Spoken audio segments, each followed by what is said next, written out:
Hi, I'm Conor Byrne, and this is That's What I Call Marketing, the podcast where you will hear from the leading lights in the marketing world and listen to their unique stories.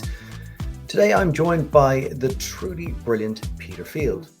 Peter is known as one of the two Godfathers of Effectiveness, along with Les Binet, and that comes down to the work that they have done over the past 10 years plus to push for more effective marketing through evidence from the IPA database. Peter and Les authored the influential Long and Short of It, Balancing Short and Long-Term Marketing Strategies. And Peter joins me today to mark the 10th anniversary of that publication. We talk about what led to writing the book, the context of when it was written, some misconceptions and frustrations, and also some of the things that are holding firm 10 years on. This is a wonderful episode with someone who has truly reshaped marketing for the better. Enjoy. Peter, thanks a million for joining me on That's What I Call Marketing. Great to see you. Lovely to be here, Conor. I'm going to start, in case anybody doesn't know who is Peter Field. Can you briefly tell me who is Peter Field? I probably need to just go back a bit to answer that, because to know me, you kind of need to know that I have a science degree in engineering. So there is a science side to me. But I realised that wasn't going to give me the kind of career I wanted. So when I graduated, I went into advertising, as you would. Obvious segue after an engineering degree. Horrified my parents. But what I was looking for was something where I could bring the discipline of kind of science and learning, if you like, to a much more creative arena. And the job that attracted me was planning, account planner in a leading agency for planning at the time.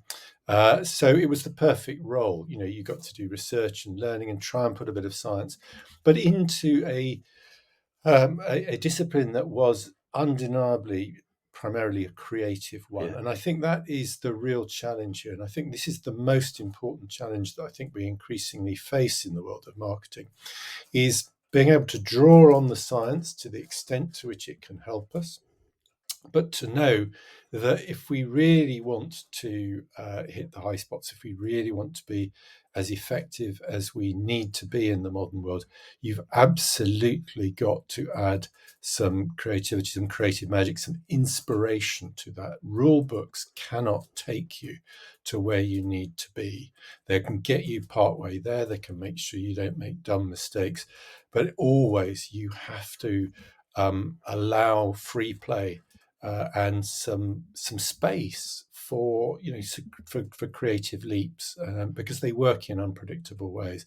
So that's what really brought me into it. And I spent about 15, 16 years as a planner, kind of learning that lesson very slowly. I'm a slow learner. But then after 2 redundancies in advertising, I thought, this is, I've clearly kind of reached my sell-by date.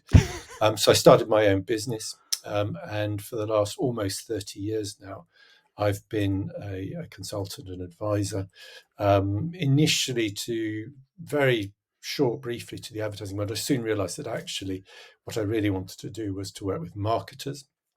So for most of the last 30 years, I've really been advising marketers and appearing on platforms, written a number of books. Most famous books are with Les Binet, but loads of others as well, about effectiveness. And everything I do is based on analysis of effectiveness databases, whether they're in the UK or Canada or Australia or global databases. But I like to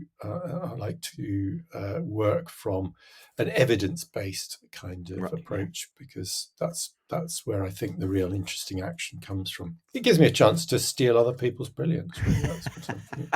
That's the best thing about it. So hopefully that's kind of me. That's the best bits of me. I won't tell you what the worst bits are.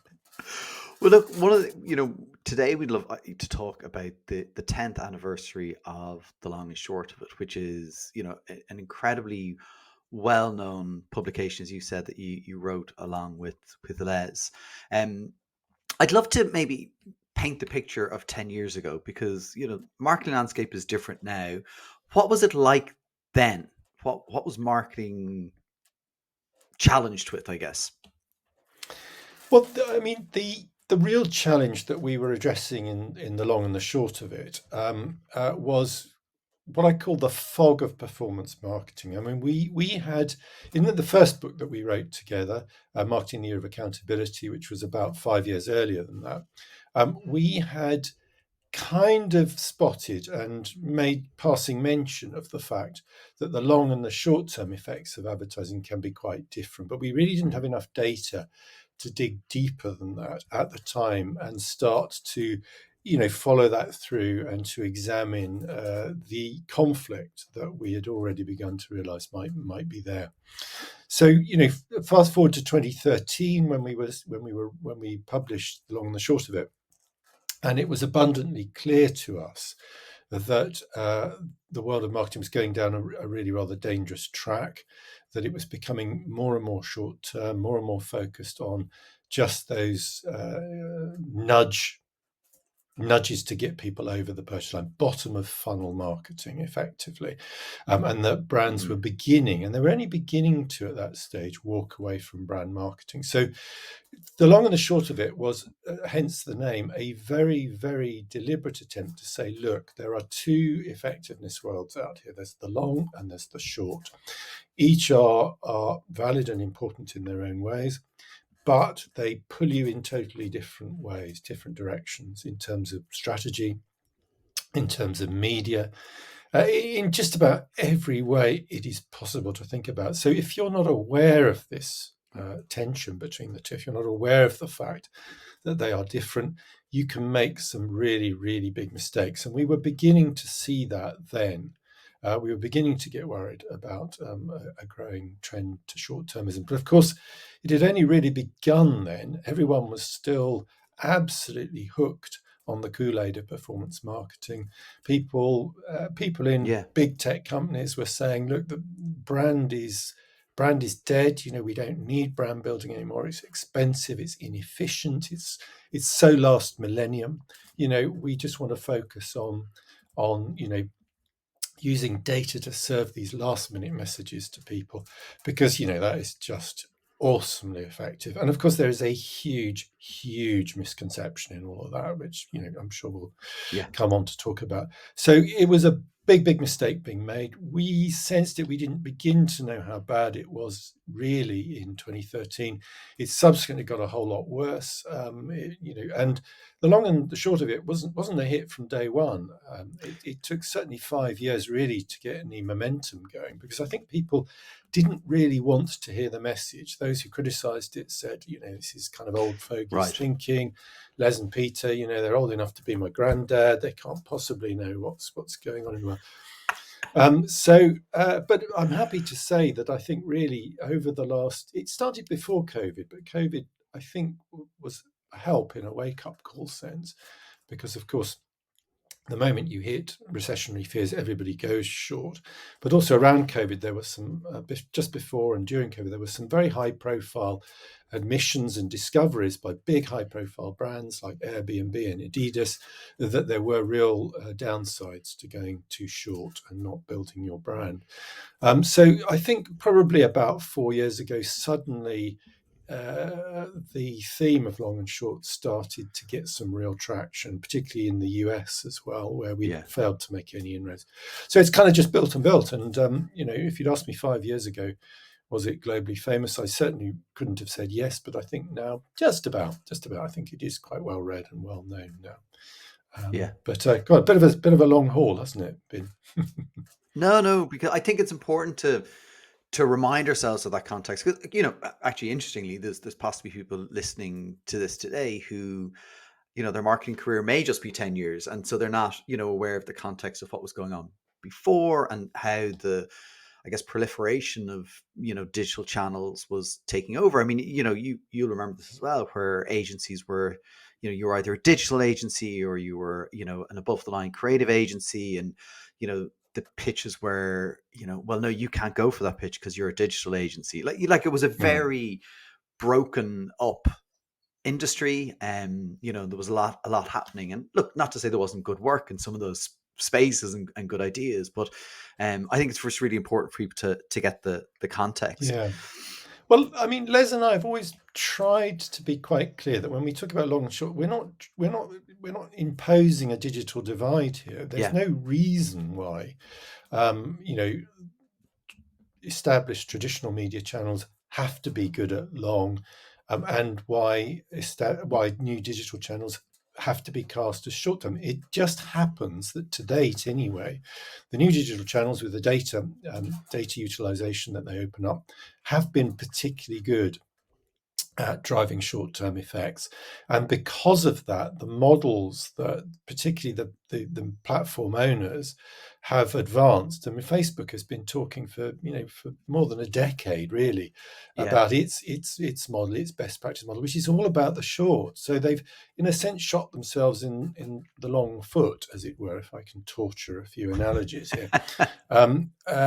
Because they were so good at helping to drive short-term effects that their whole thinking, the whole way they encourage people to use, the whole monetization of their platforms was all geared around that and made them inevitably, because if you've read the long and the short, you will know that if you focus on just the one, you undermine the other. Inevitably, those platforms have become not as good as they could and should have been at building brands. So the digital divide has been, in part, a self-inflicted kind of issue. It doesn't have to be, and it shouldn't be, and it can't be going forwards. But that's just the way it's turned out.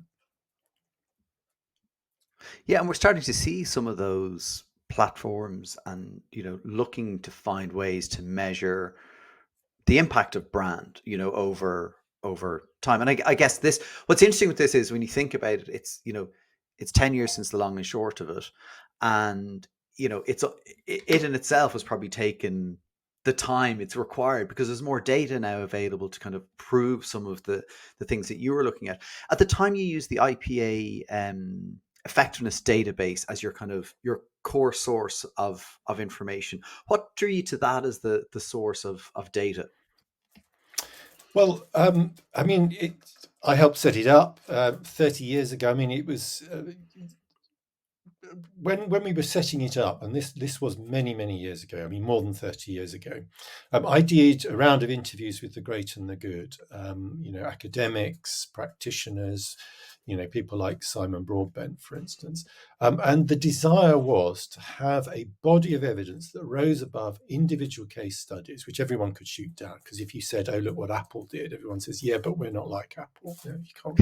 So what we wanted was to coalesce the learning into a body where you had respectable sample sizes, where you could start to say, "Look, there is some robust quantitative evidence that there are, kind of certain observations we can make about effectiveness." That was the desire. That was about 30 years ago. We started to set it up, but it takes a long time to collect the data. So I was, very closely involved in that, Right. as was Les. So we designed it from the bottom up to do this. It wasn't, in a sense, a question of being drawn to it. We wanted to have an evidence-based point of view.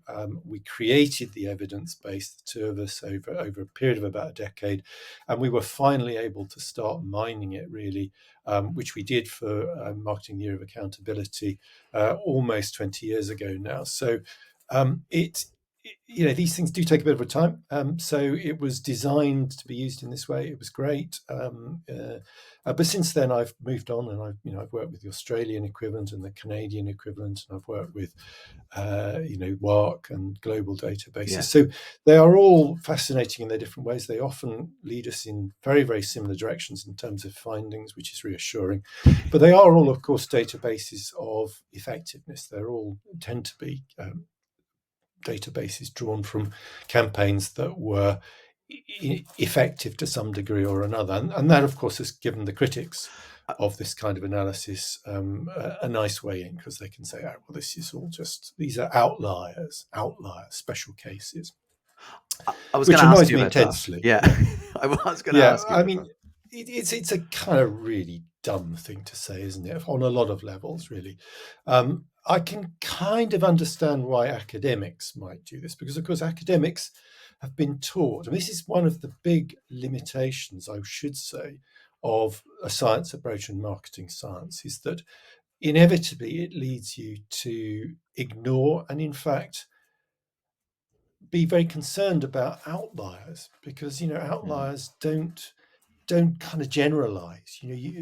So we can't. The thinking is any learning you might seek to extract from outliers is dangerous, and they should be ignored. Now, anyone who has spent any practical time in marketing will realize what a dumb kind of observation that is, because it's the outliers that teach us to move forward. If we don't study the outliers, we can't be exceptional.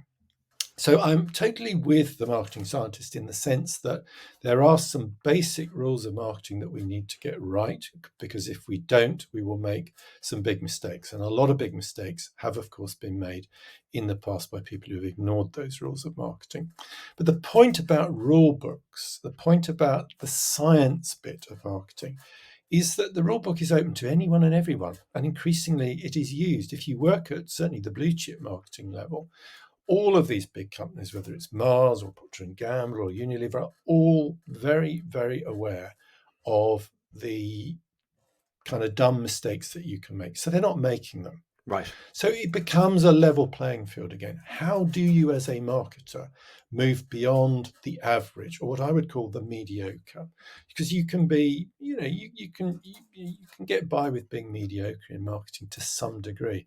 But most businesses, and this is particularly, of course, the case with the number 2s, 3s, 4s, the challenger brands in categories, you cannot afford to be mediocre. The brand leader might be able to afford to be mediocre, but the challengers have got to do better than that. So they've got to be exceptional. And if you're all playing by the same rule book, you're all doing the right things, you're all communicating the same category entry points, you're all making sure you max out your reach, and all those other bits that marketing science teaches we have to do, where is the competitive advantage? How are you going to create one? You're not. And we know from work that Nielsen did many years ago in packaged goods, we know that on average, typically, a challenger brand has something like a 3.5 to 1 disadvantage versus brand leaders. That is to say that every euro above equilibrium that a brand leader puts into its communication, its advertising, it will get about 3.5 times as the gain as a challenger brand. Right. Now, these are pretty heavy stacked odds. We've always known that big brands, brand leaders have an advantage in markets, but that puts some numbers to this.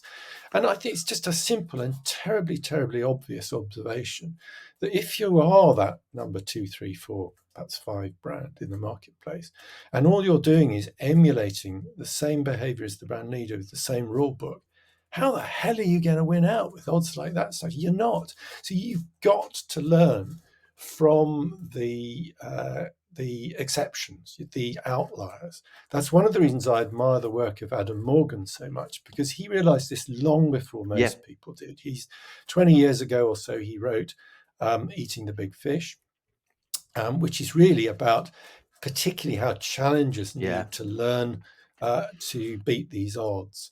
And that you learn from case studies of success, not from studying normalized, science, normalized behaviors. Only by doing that can you overturn odds of 3.5 to 1 against. Because we know, for instance, that creativity can give you a 10 to 1 advantage.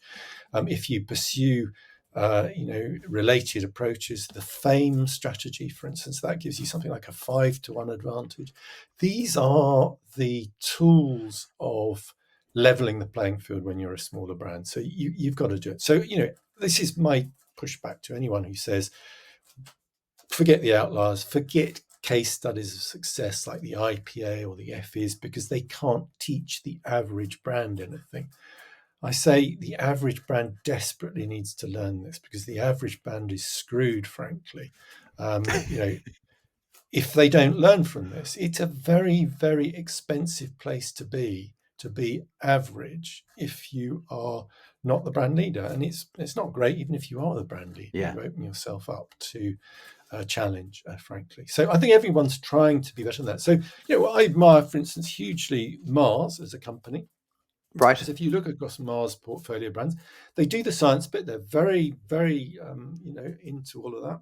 But they absolutely understand the need for some creative magic. Procter and Gamble, exactly the same. Yeah. Procter and Gamble, I think, know when and how to turn up the creative firepower when they need to, and they've got some great case studies. Of course, you can't always guarantee to do it. That's the whole nature of creativity.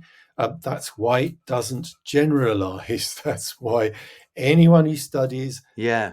vast databases of the average brand will probably not get the same strong signals about the power of creativity, because it cannot generalize. By definition, you cannot have a category full of highly creative brands. There can only be one or two in that category who are doing something completely original, because the original soon becomes the normal. Yeah. So, that's the nature of it. Great strategic thinking cannot generalize. It's always going to be different and exceptional, I think. So, And when you talk about creativity, so yeah, it's kind of like the science is you need to know. The creativity then is probably where you're going to excel. But I know from other things I've read and listened to with you, is that one of the things that might frustrate you about 10 years in is the misconception that you're just saying it has to be traditional advertising is the way to do that creativity. Am I right in saying that? well, there's been a certain amount of that criticism. I think Les and I have been fairly clear. I mean, we've always tried to include in anything we write and work some good examples of digital creativity, and they are there, and increasingly they're there. So I certainly don't think that it is all about traditional channels. It's just that we have misused digital channels so much. Right. Even when we have got very creative with digital, it's tended to be very much following a short-term kind of agenda, instead of trying to be trying to build brands, use creativity, because that's really what creativity is good at. It's a brand building tool. It's about creating enduring and motivating memory structures that last way beyond the last view. I mean, that's the value of it. If you don't have creativity, if you have very unmemorable marketing, you've just got to keep pumping it out there. That's where the always on model came from, because your advertising was so goddamn dull and boring that unless you kept pumping it at people, it couldn't work through the across multiple purchases. So but it's not just about traditional media, but it remains the case that I think probably traditional media has made better use of it. A lot of the great creative case studies, creative effectiveness case studies, still have got strong elements of traditional media. But let's be clear, I mean, almost no campaigns these days are exclusively either established or digital media. Almost always they use both, and it's increasingly a debate about how you use both. Yeah. So I'm a very, very big fan of those limited number of companies, and I've often referred to Geico, for instance, the American insurance company, as being a good example of a company that's said, look, we've got to find a way of building our brand using digital online video. So I'm big fans of that, and I think they've done some interesting, good stuff. But we know the challenge, because academics like Karen Nelson Field in Australia, she was an academic. She's now got a very, very successful company that's all about attention economy. We know from her work that the reason why it has proved so difficult to build brands on digital platforms is simply attention spans. Attention. You've got to get a certain level of attention for a period of time, and her threshold is 2.5 seconds. She says only after 2.5 seconds of attention do you begin to build memory structures. That is to say, do you begin to build your brand. And of course, many digital platforms haven't been able to provide that. She said 85% of she tested 130,000 ads, just average ads, some social, some not social, but all digital ads. And only something like 15% of those actually achieved that threshold. And most of those who did achieve it only just achieved it. So you can kind of see the challenge. But Les and I have never said that has to be the way. It's the way it's turned out, just simply because of the inadequacies of the way the platforms have worked, and they've monetized their product, and the thinking that's gone on around it. And frankly, I think if more There've been more thinking that comes from traditional media, like posters, for instance. I mean, to make a successful poster work, Yeah. it has to work in a matter of seconds. It has to be eye-catching in the right way, seductive in the right way. It has to be able to land a message with a relatively fleeting glance, and to reward people who actually want to linger and come back to it. So, the whole point about posters is great posters have to be outliers. They can't rely on half a second of drive-by noticing. They have to make you want to avert your gaze and come back and do more. And when you think of some of the great campaigns, mostly sadly in the past, that used outdoors in that way, they were talking points.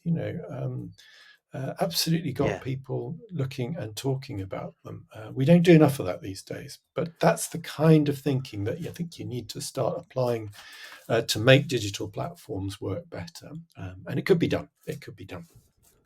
Yeah, I think harking back to agency days where you'd out of home was being designed and it was being looked at on a screen or maybe a printout, but it was being looked at completely out of context of that. I used to want someone to run past to the poster and go, right, tell me what you saw after like the 1 or 2 seconds, because and I think that's also a thing with probably digital assets that we create is we look at them on a deck or in a presentation and we're going, on a big screen or whatever size screen, you're going, no, that looks great, but it's the context. I don't know why we don't do enough of that. Why do you think we don't do enough of that kind of contextual viewing of advertising to help us inform decisions? I know there's testing platforms that can help. But... Yeah, no, I mean, I think that's exactly the problem. I've recently done some work for the Newsworks in the UK, who are the trade body that represents news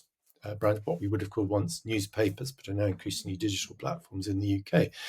And, the only way you can explain the continuing, in fact, growing strength of news brands as advertising platforms is the context issue. It is a trusted context, and it's particularly trust. We've known for years that the context in which you see advertising influences your response to it.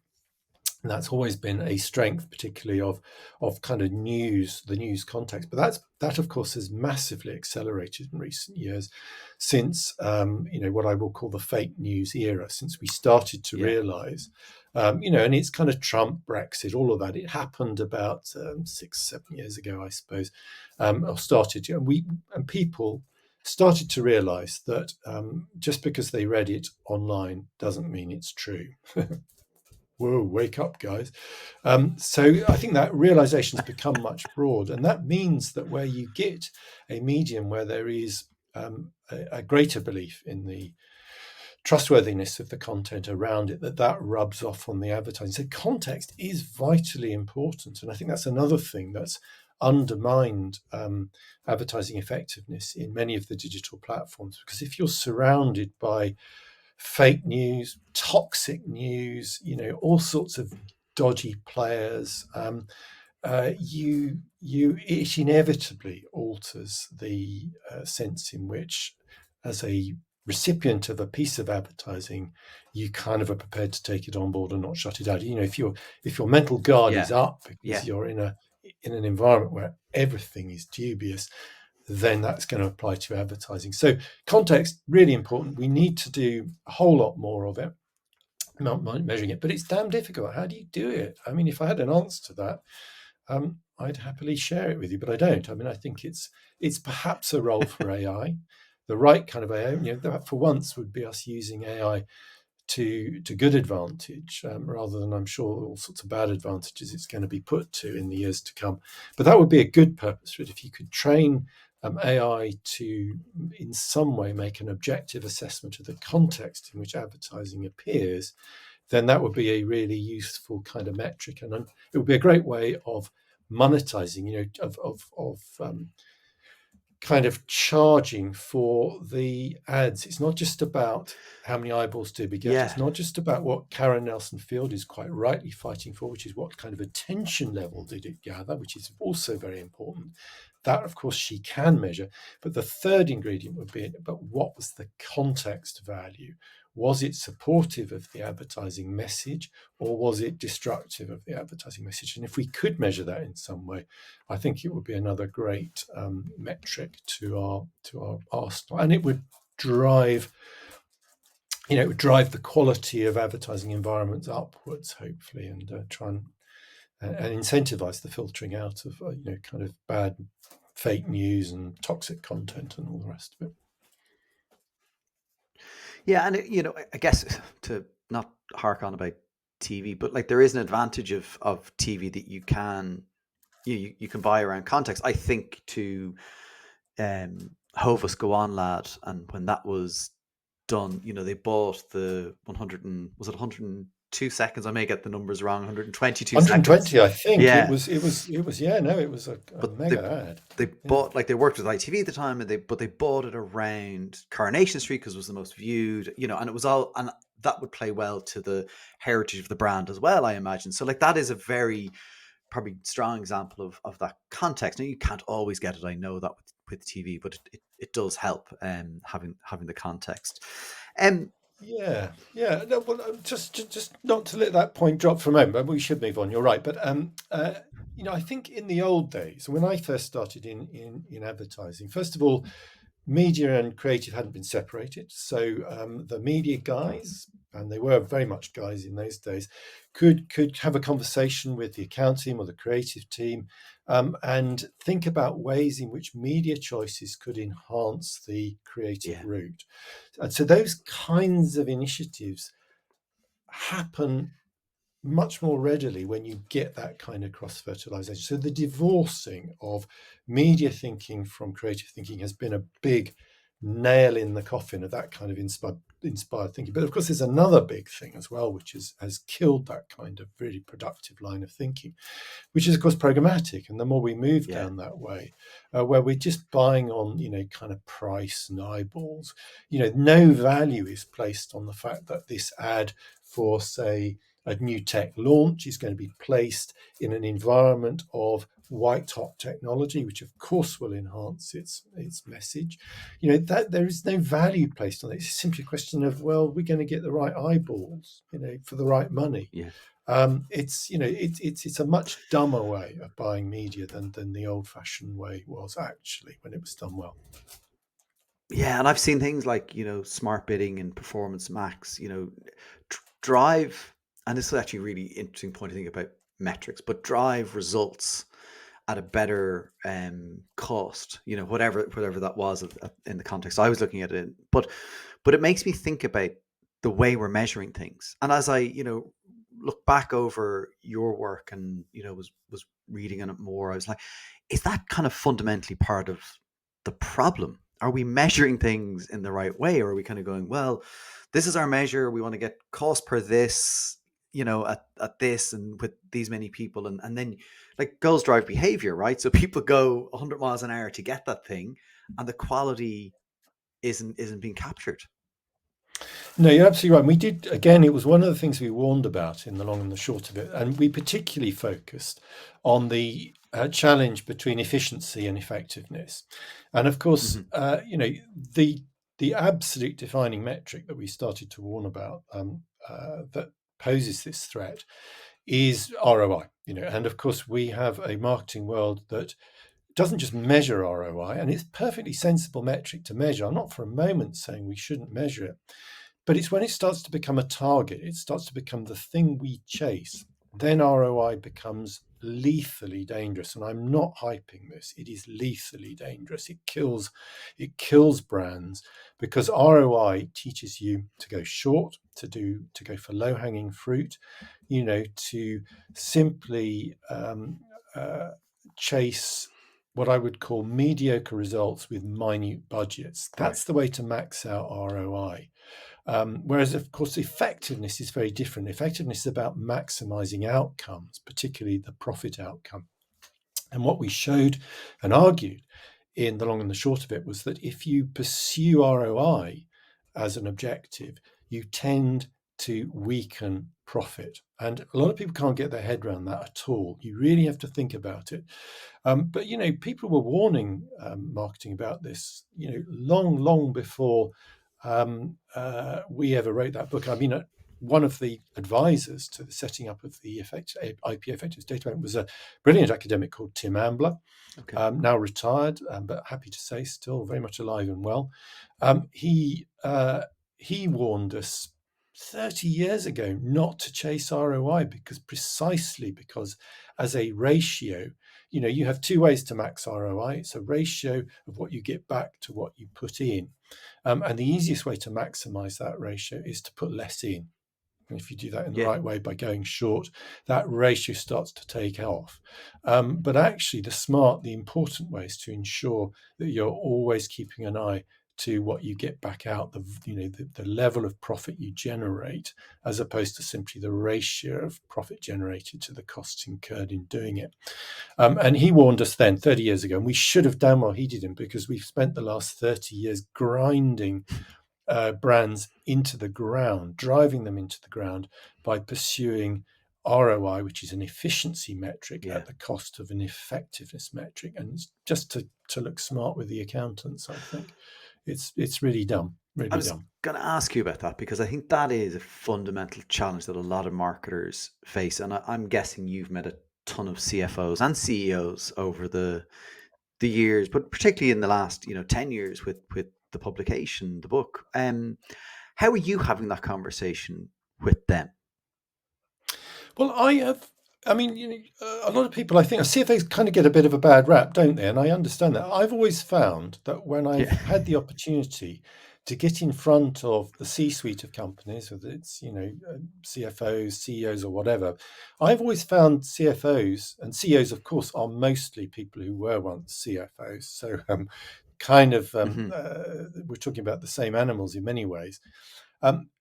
They're perfectly open. They're intelligent people. They're perfectly open to an evidence-based argument. And I've always found that if you can put an evidence-based argument that alerts them to these dangers and gives them a sensible, credible way forward, that at least you can create the opportunity to try it out. I mean, obviously, you've got to deliver at the end of the day as a marketer, but at least you can create that. I've not come across any CFOs actually that just stick their fingers in their ear and say, I'm not listening, this is all marketing airy-fairy nonsense. Because I think if you've got an evidence-based way of proceeding, then they're reasonable, intelligent people, they will listen to you. And I think that has been marketing's weakness in the past, because it hasn't been evidence-based. It's very much been, just trust me. You've got to marry the two. And, we're kind of coming full circle here, because this, of course, has been one of the values of marketing science, in that it does generate an evidence-based to support some of the really important tenets of growth driving, like the building of mental availability. And of course, that is a very important one, because mental availability is essentially another way for saying we've got to build the brand in the right ways, at least. Building a brand requires budget. We know that brand building is related to share of voice, or particularly extra share of voice. So it has all sorts of implications for investment levels, as well as strategy and media. So it's a useful, proven construct to add to the evidence base when you're trying to put an evidence-based argument to a CFO that you need to invest in the brand. So it's very useful on that level. It's just taking it to the next level of saying, yes, but we need our advertising to work harder than our competitors if we're going to win this battle. And I think that's where the marketing science sometimes leaves us rather short. Yeah, you mentioned extra share of voice, and I did want to ask you about that, because that was a theme that came out of the book. Can you just explain that to somebody who may not have heard that before? Yeah, sure. And I would just say a lot of people suggest that Les and I invented the extra share of voice, and we absolutely did not. I've heard Les say that. No, John Philip Jones, I think, is the man who probably deserves the credit. But there were lots of work was being done on this by Unilever and other researchers long before that. But John Philip Jones was probably the guy who formalized it into academic grade papers and research. So he did that in the 1990s, long before we put pen to paper. So we absolutely do not claim credit for that. We simply observed that it worked very strongly in the data we were looking at, that at the time, and I'll come back to the update on this in a minute, but at the time, the relationship between ESOV is simply the difference between your share of voice, your share of category expenditure across all advertising platforms, and your share of market, measured in ideally financial terms. So if you have a 10 share of market and your share of voice is 11, then your extra share of voice is 1 percentage point, difference between 11 and 10. It's as simple as that. And what we found, and what John Philip Jones and other researchers found over many years, was that it was that metric, the difference between share of voice and share of market, that either drove growth or resulted in loss of growth, loss of market share if share of voice was short of share of market. John Philip Jones observed that it wasn't entirely a straight line relationship. It's an unfair world, as we've already been discussing. It's a curve that flattens off. So big brands can actually get away with lower share of voice and share of market and still drive growth. That's one of the ways in which they get this 3.5 multiplier over lesser brands. It's kind of more, it's obviously much more complex than that. There are context issues as well. So we simply observed that exactly that occurred in the IPA database that we worked on at its peak. And I will say that its peak coincided pretty much with the advent of the very beginnings of the performance marketing revolution for reasons I will come to. So if we're talking about 2008, around about then, when performance marketing was really beginning to get going, at that point, the relationship in the data I look at between ESOV and market share growth was unbelievably strong. You absolutely could predict market share growth based on it. It was a very, very strong, highly correlated metric. Since then, what's very interesting is that correlation has absolutely eroded away. Now, what I'm at pains to point out is that doesn't mean to say that the relationship between investment in brand building and market share growth has weakened. Right. It just means two things. One is that thanks to the walled gardens of the digital platforms, we can't measure share of voice as reliably as we can. So we can't really know it. So inevitably, the metric has become more noisy, more unreliable. So that's undermined the relationship. But also, more and more of our spend, our share of voice, if you like, is not about building mental availability. It's not about brand building. It's about short-term sales activation. Right. And Les and I advocate the 60-40 rule, 60 brand, 40 short-term. Many brands around the world gone way beyond that. You're lucky, frankly, if you've even got 40-60 going on. I mean, often it's 20-80, maybe 30-70. So you've got vast amounts of that supposed share of voice that isn't doing anything to build the brand at all, and therefore is not driving long-term market share. All it is doing is driving short-term market share. So because of that absolutely cast iron relationship between ESOV and market share growth has massively weakened over time. So I think to correct that, we need to do two things. Firstly, we need to know much more accurately exactly what our share of category expenditure is.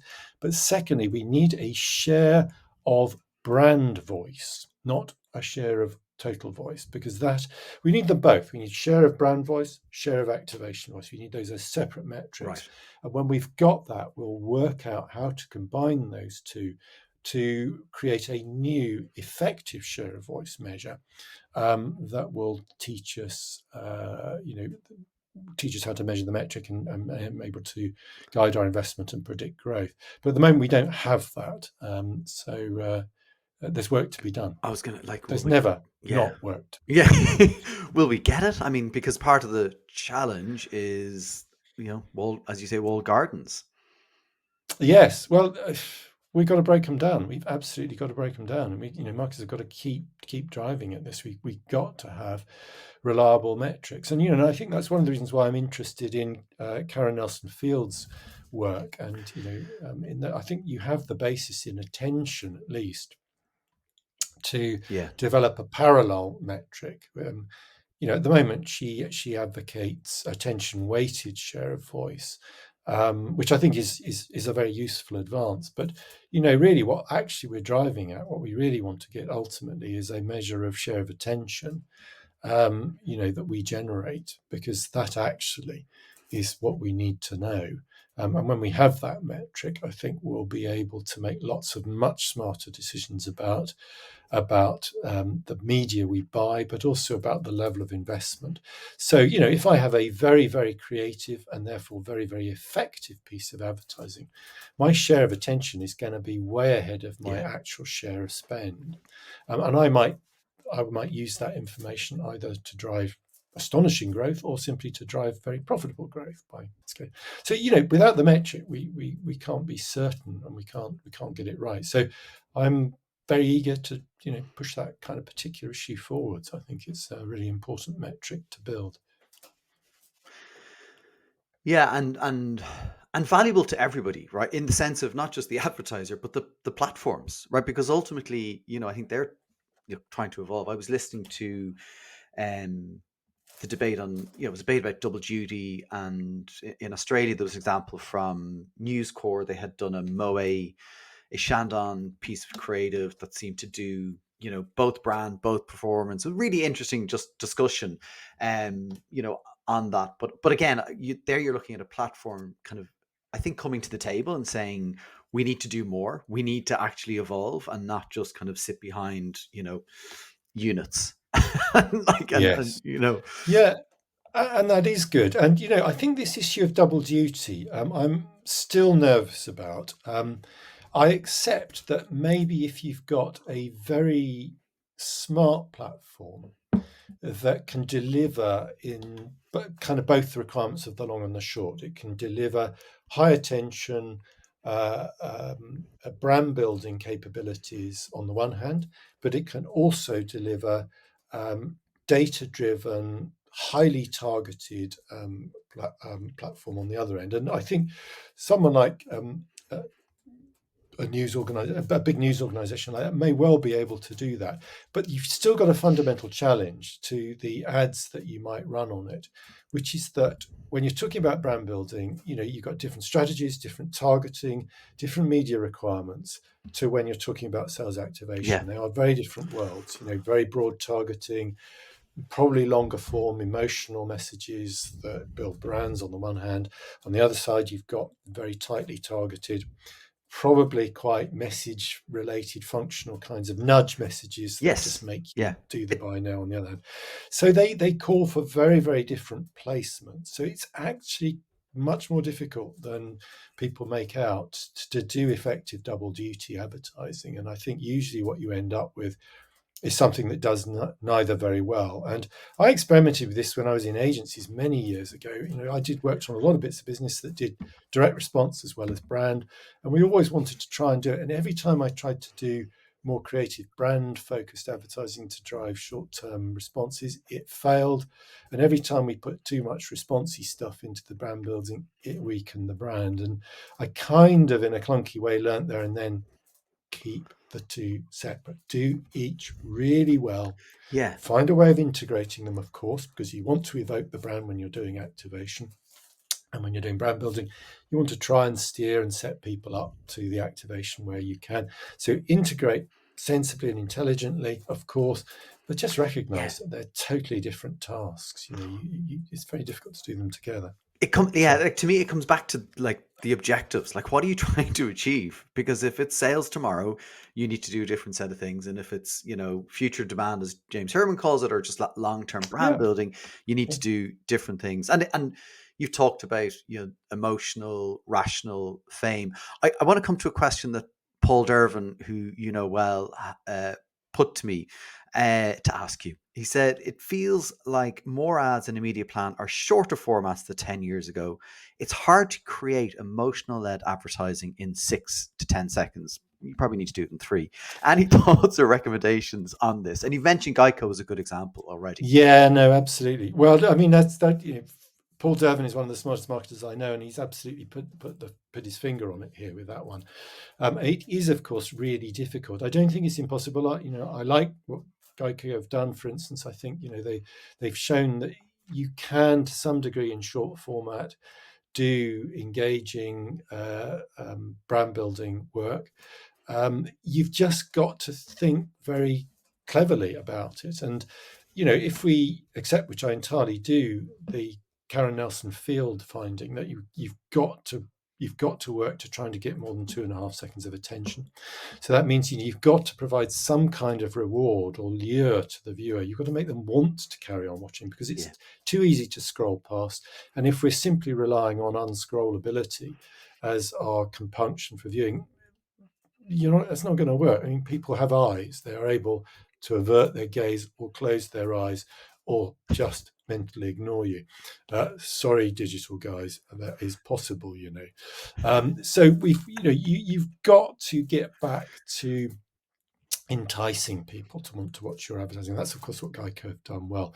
But you've got to recognise, and I think that's why the poster format, and I had an interesting conversation some years ago with a very bright guy from Mars about precisely this, that their thinking was poster when it comes to digital brand advertising. And I think that is absolutely the right way to think. With a poster, if you've got a good poster, you might get 2-3 seconds of viewing. If you're lucky, you might get a bit more than that if it's a particularly good one.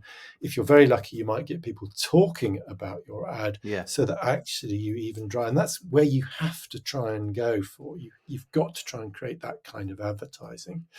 And again, this just brings me back to the difference between activation advertising, which could be just communicating a single thing that will make you click, but it's not going to build a brand, and it's a very ultimately inefficient way of doing it. So you've got to think in a separate way. And Paul's question is absolutely right in saying you've got to find a way of making it emotive in some way, because if it's not emotive, it's not going to be memorable or compelling, or certainly it's not going to become a talking point, because people don't by and large talk about facts. They talk about cool stuff. Hey, whoa, have you seen that amazing ad with, I don't know, the dog doing whatever? Those are the things that people talk about. And the advertising message kind of comes through, if it's done well, on the back of the cool creative.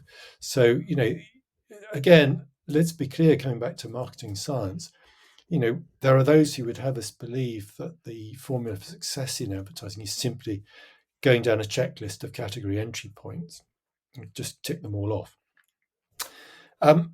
And that's great if you're a brand the size of McDonald's. It's very de-risked. You can go down that. You've got tons of money. You can say, we're for high days and holidays. We're for granny as well as junior. We're here for breakfast, lunch, and supper. All of those CEPs, we can tick them off, because what, we've got billions. But most of the brands I work with, they don't have that kind of budget. They read these marketing science edicts about CEPs and about universal reach of the entire target audience. And they say, look, I'd love to be able to do that. I buy the value of doing that, but I haven't got the euros. I haven't got the dollars to do it.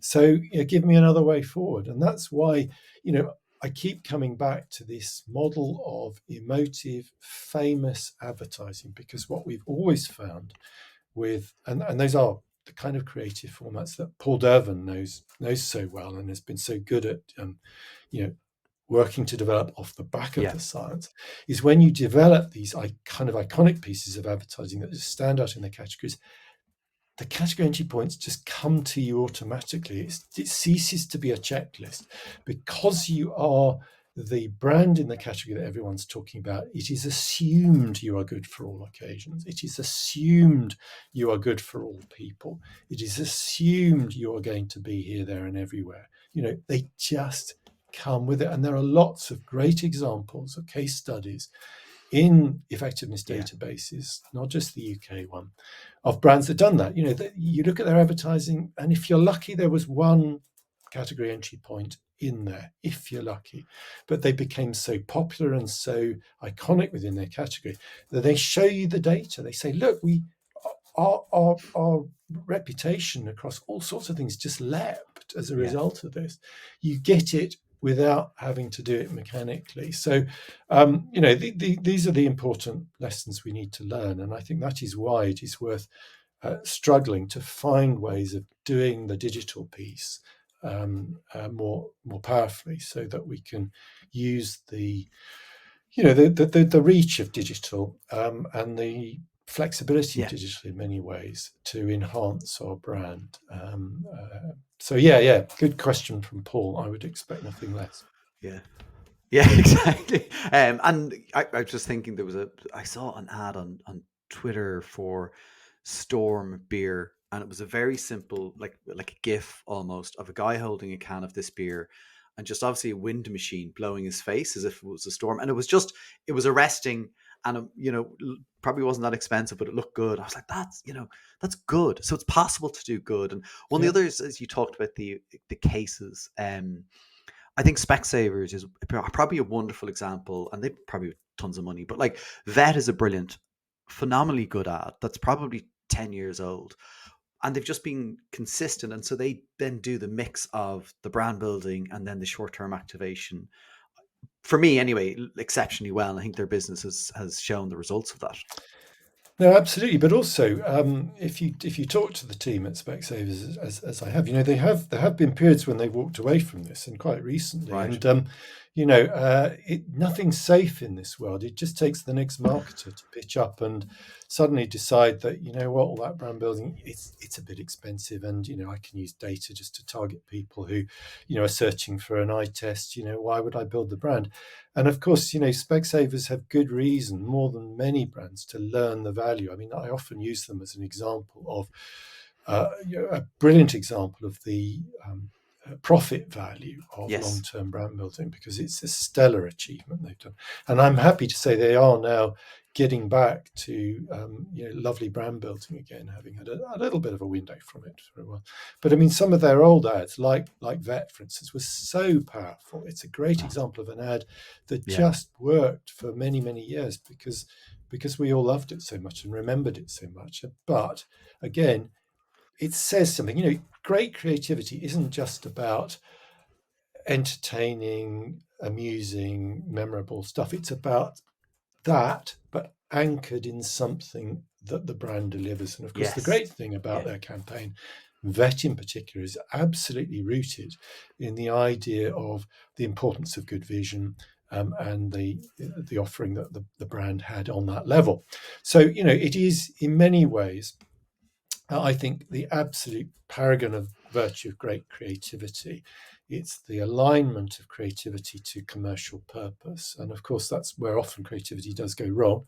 But I think increasingly we're kind of learning that message.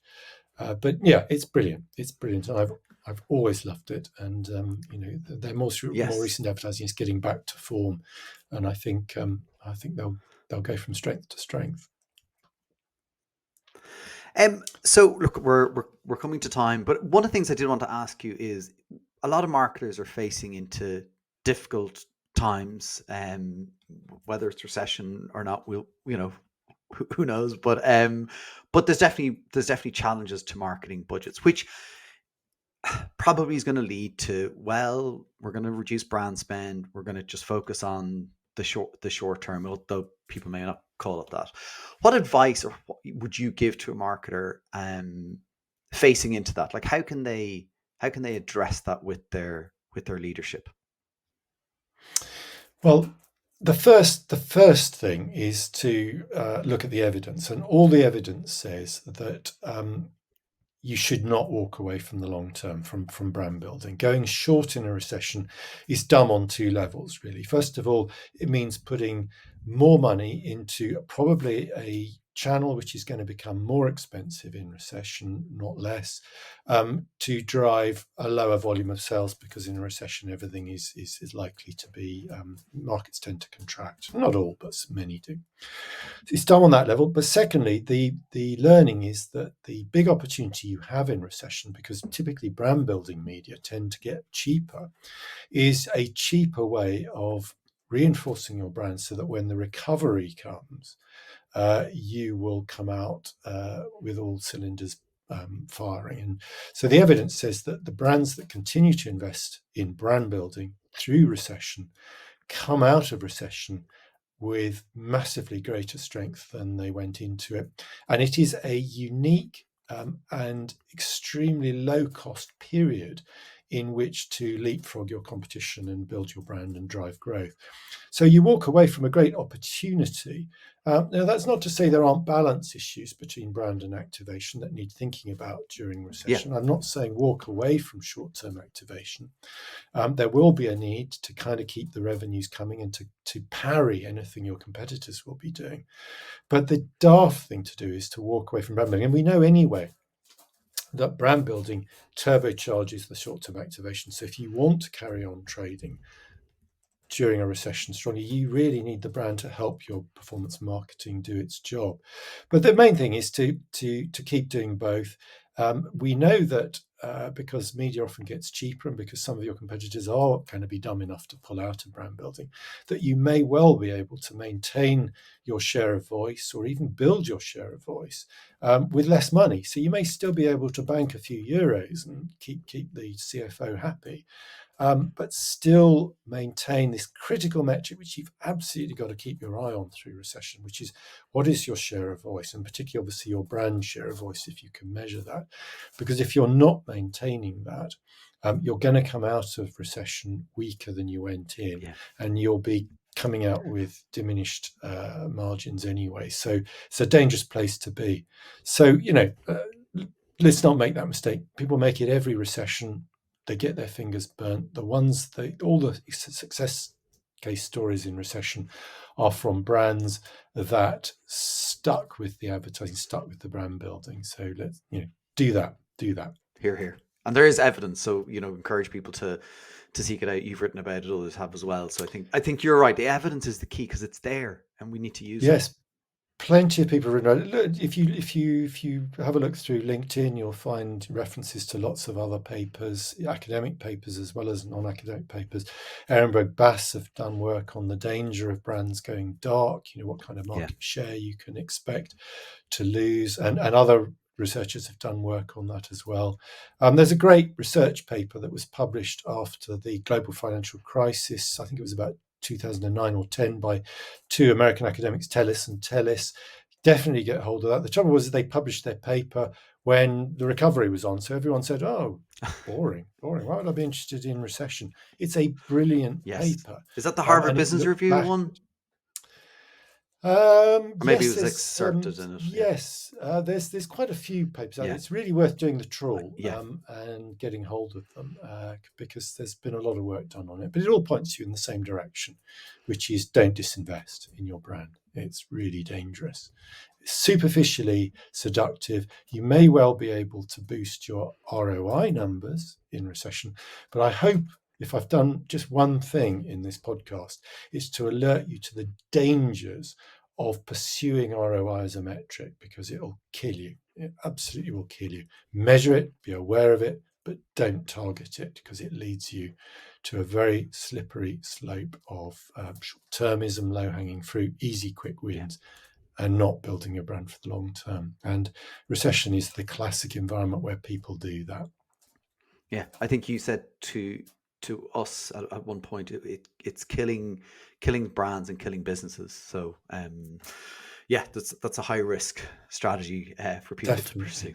So definitely, Peter, what a great point to leave it at. Thank you so much for your time today. I really appreciate it. Great to speak to you on the 10th anniversary of The Long and Short. But last question, did you think at the time it would have the impact and legacy that it's had? No, I mean, I think we had hoped it would have its impact rather quicker than it did. I mean, it's a long time coming to get to where it got, more than 5 years before it really started getting widely read, and most of 10 years before it absolutely became well known.